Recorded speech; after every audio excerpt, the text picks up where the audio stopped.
നിങ്ങൾ ഇത് വണ്ടി എടുത്തോണ്ട് പോകുന്നില്ലേ? എന്റെ പൊന്നു സുഹൃത്തെ, നിങ്ങൾ കിടന്ന് പിടയ്ക്കാതെ ഒരു 2 മിനിറ്റ് കൂടെ 2 മിനിറ്റും കൂടെ. ഈ 2 മിനിറ്റ് നിങ്ങൾ KSRTC-കാർക്ക് എന്തോ ആവാന്ന് ഒരു ധാരണയുണ്ട്. ഇപ്പൊ 8:20 പോകേണ്ട മനസ്സാ, ഇപ്പൊ 8:30 അതൊക്കെ പറ. സംഭവം എന്നറിയോ, ഒറ്റ ഒരാളോടെ കയറി കഴിഞ്ഞാൽ ഞങ്ങളുടെ വണ്ടി എടുക്കും. ഒരാളോടെ കയറിയാൽ മതി. എന്റെ സുഹൃത്തെ, ആ റൂട്ടിലല്ലേ ഞങ്ങളും വരുന്നത്. ആ ആളെ ഞങ്ങൾ എടുത്തോണ്ട് വരാം. അത് ശരിയാവുള്ളല്ലോ. ഞങ്ങളുടെ കണ്ടക്ടർ നിങ്ങളുടെ വണ്ടിക്കകത്ത് കയറി ഞങ്ങളുടെ ബസ്സിനകത്ത് ആരാ ടിക്കറ്റ് എടുക്കുന്നത്? ഞങ്ങളുടെ ഡ്രൈവർ ഇങ്ങോട്ട് വരാത്തത് തന്റെ ഭാഗ്യം അറിയാമോ? ഞങ്ങൾ ഡ്രൈവറെ കുറിച്ച് അറിയാം, മഹാ ചൂടനാ.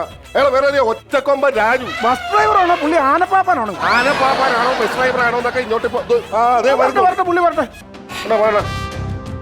തീരുമാനം എന്നും ഇത് ഇങ്ങനെ ഇവിടെ KSRTC-കാർ ഇങ്ങനെ കാണിച്ച ഞങ്ങൾ പ്രൈവറ്റുകാർ എന്ത് ചെയ്യും? അവർ ഇതുവരെ വണ്ടി എടുത്തോണ്ട് പോയില്ലെന്ന്. ഇതാണോ? അതാണ് ഒറ്റക്കൊമ്പൻ രാജു. ഞാനല്ല, അണ്ണ ശൗര്യം കാണിച്ചതാണ്. പേടിച്ചു പോയി. ഞാനോടത്ത് എന്റെ ചൗര്യമായിരിക്കും പോയെന്ന്. ഞാൻ അങ്ങനല്ല ഉദ്ദേശിച്ചത്.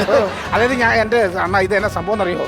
അതായത് ഞങ്ങൾ KSRTC-യിൽ ഞങ്ങളിപ്പോ പുതിയൊരു സംഭവം ഉണ്ടല്ലോ, പെണ്ണുങ്ങളാണല്ലോ കണ്ടക്ടർ. അപ്പൊ പുതിയൊരു പെണ്ണ് വരുമെന്ന് പറഞ്ഞപ്പോ ഞാൻ ഈ റൂട്ടിൽ പുതിയതാ. ഒരു ഭാഗ്യം നോക്കണം, പെണ്ണുങ്ങളാണ് കണ്ടക്ടർ. എനിക്കാണ് കിട്ടിയൊരു കാണാൻ. ഞാൻ ഈ റൂട്ടിൽ ആദ്യമായിട്ടാണ് പോണത്. 3-4 ട്രിപ്പ് ആയതുകൊണ്ട് ഞാൻ ആദ്യമായിട്ടാ. പുള്ളിക്കാരി ഇനിയിപ്പോ ഇവിടെ ഉണ്ടെന്ന് എനിക്ക് അറിയത്തില്ല. അപ്പൊ എന്നാലും ആ പുള്ളിക്കാരി ഒന്ന് വന്നിട്ട് 2 മിനിറ്റ് കഴിയുമ്പോൾ ഞങ്ങൾ വണ്ടി എടുത്തോണ്ട് പോകാം. നിൽക്കണം, അവരൊന്ന് വന്നിട്ടോ. വന്നു കഴിയുമ്പോഴത്തേക്ക് ഞങ്ങൾ പോയിക്കോളാം. കുറെ സമയമായല്ലോ, ഞങ്ങൾക്ക് ട്രിപ്പ് ഓടണ്ടേ? ഞങ്ങൾക്ക് ഇതുകൊണ്ടൊക്കെ തന്നെയാണ് അരി വാങ്ങിക്കുന്നത്. അണ്ണ ഞാനൊരു കാര്യം ചോദിച്ചാ, സത്യം പറഞ്ഞാൽ ഞാൻ ഈ സ്റ്റാൻഡിൽ വന്നപ്പോ തൊട്ട് കേൾക്കുന്ന ഒരു ഒറ്റ ശബ്ദമേ ഉള്ളൂ, ഒറ്റക്കൊമ്പൻ രാജു എന്ന് പറഞ്ഞോണ്ട് ഒറ്റ ശബ്ദം. അതിനത് അതാണ് ശൗര്യം വിട്ടേ. ശൗര്യം വരുന്നത് ഒറ്റക്കൊമ്പൻ രാജു ആണ്. ഭയങ്കര സംഭവമല്ലേ അണ്ണ? ഞാൻ അണ്ണൻ കുറെ വർഷമായി പരിപാടി തുടങ്ങിട്ട്. ഒരുപാട് നാളായടാ. ആണല്ലേ അണ്ണ? ഞാൻ ഒരു കാര്യം ചോദിച്ചേട്ടാ, അണ്ണൻ ഈ പാലക്കാടൊക്കെ ഉള്ള ഈ മാളത്തിനകത്തൂടെ പോയിട്ടുണ്ടോ? മാളത്തിൽ കയറാൻ ഞാൻ തരാം പാമ്പ. ഇത് മാളമല്ല, തുരങ്കം എന്ന് പറയണം. മനസ്സിലായോ? തുരങ്കത്തിനകത്തോട്ടൊക്കെ പോയിട്ടുണ്ടോ? പിന്നെ ഒരുപാട് ഓടിച്ചിട്ടുണ്ട്. ഞാൻ തന്നെ വണ്ടി ഓടിച്ചൊരു തുരങ്കം സൃഷ്ടിച്ചിട്ടുണ്ട്, ഒരു പാറ കൊണ്ട് ഇടിച്ചിട്ട്. ഇതിനകത്ത് ലൈസൻസ് കണ്ടായി പോയി.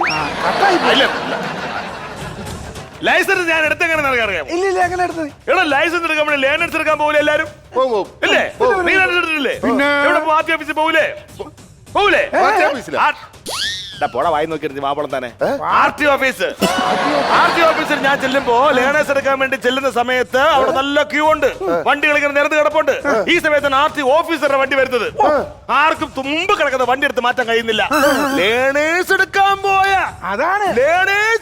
പോയ ഒറ്റക്കൊമ്പൻ രാജു ആ വണ്ടി മാറ്റാൻ പറ്റാത്ത വണ്ടി എടുത്ത് കമ്പിയുടെ കൂടെ മാറ്റി കൊടുത്തു.